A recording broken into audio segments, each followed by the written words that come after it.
Another day, another scam story, and this time in Singapore, a 76-year-old Singaporean man who is unnamed actually lost 55,500 Singapore dollars to a scammer posing as Miss Lee on TT. You know, TT, our favorite. So basically, the elderly man is aware of rampant scams this day. He still had his guard up, and he was contacted by the scammer on April 21st via TT, luring him with a friendly persona and attractive appearance. He mentioned that he chatted with the person because they look good. I mean, on social platforms, you will frequently get added by strangers who have really beautiful personas or profile pics. And if you were to notice carefully, sometimes you would have 5 people adding you and all 5 are using the same profile pic, okay? If it doesn't ring any alarm bells in you or scammer alerts, I do not know how else to explain to you, okay? And even if they were to FaceTime you, video call with you, look, there are AI softwares to alter pictures, also faces, okay? If you're still convinced it's not AI and they're real people, then most scam victims are the people that think that they are too smart to be scammed. Okay, not most, but a good portion of them. I mean, most of the stories we covered are usually people who are aware of scams and think that they are too smart to be scammed. Notice a pattern here? So, they initially chatted on April 21st this year via TT, and then they moved on April 29th, they moved the conversation to WhatsApp, and then that was when his new friend, Miss Lee, proposed a profitable business opportunity to this dear elderly man, and told the man to download a so-called commercial TT app, you know, from a suspicious link and register an account. I mean, obviously that's not a TT app at all, okay? And then, you know, and taught him how to make a virtual currency account, how to deposit and withdrawal, and then, you know, at first,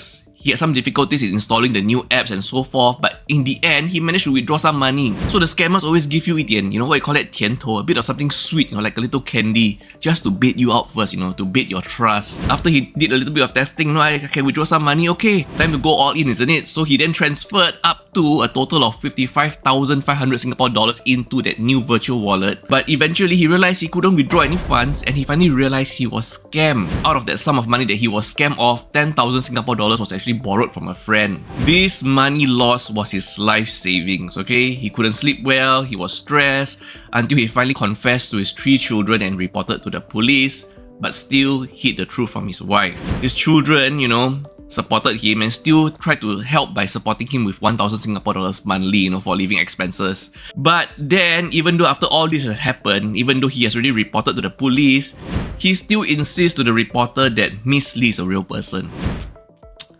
Okay, fine. If you insist that Miss Lee is a real person, but can you at least admit that Miss Lee is a scammer? Because they have chatted in real time, with photos in real time and video chat in real time, and even insisted that he could contact Miss Lee in future. Do you really think that there is a chance you could get your so-called scam money back?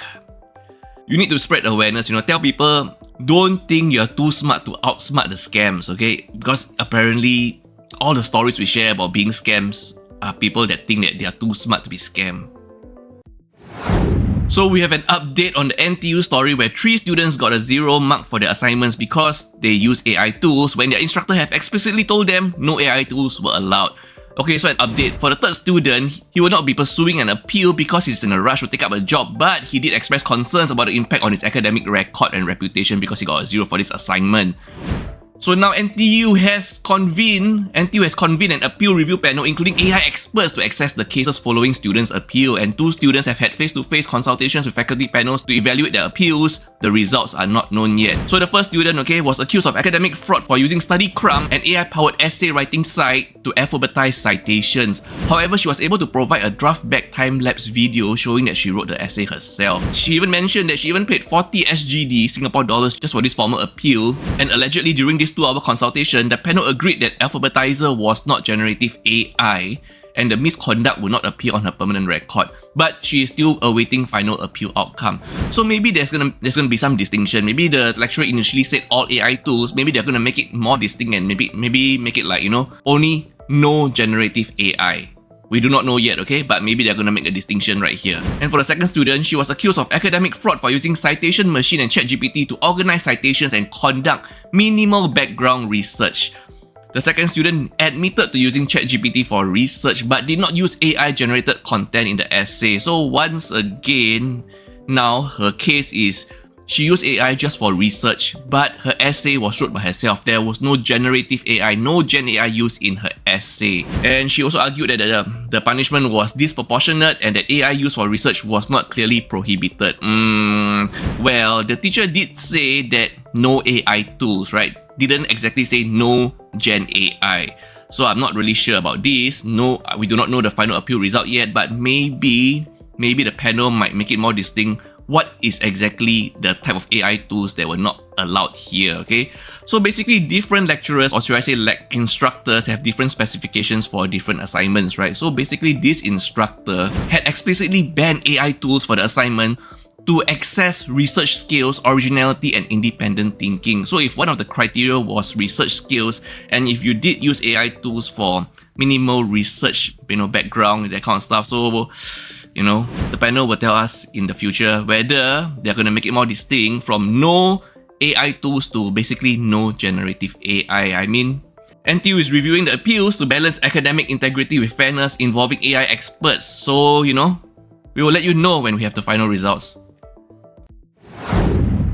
On June 24, 2005, a 20-year-old Malaysian university student, Manisha Priyatkau Ahara, was found unalive in a dormitory room at Mutiara Vale condominium in Cyberjaya, Selangor. She was initially found unconscious by a friend around 10 AM and she was pronounced deceased at 10:28 AM. Post-mortem confirmed the cause of death as blunt force trauma to the head. Additional injuries include bruising and swelling around the right eye, but no signs of SA were found, debunking initial social media claims of SA. There were also no signs of forced entry being detected, suggesting the victim willingly let the perpetrator into her unit. She was alone in the dorm as her 5 roommates had left for the holiday since June 21st. Several items including her laptop, mobile phone, ATM card and cash were reported missing also.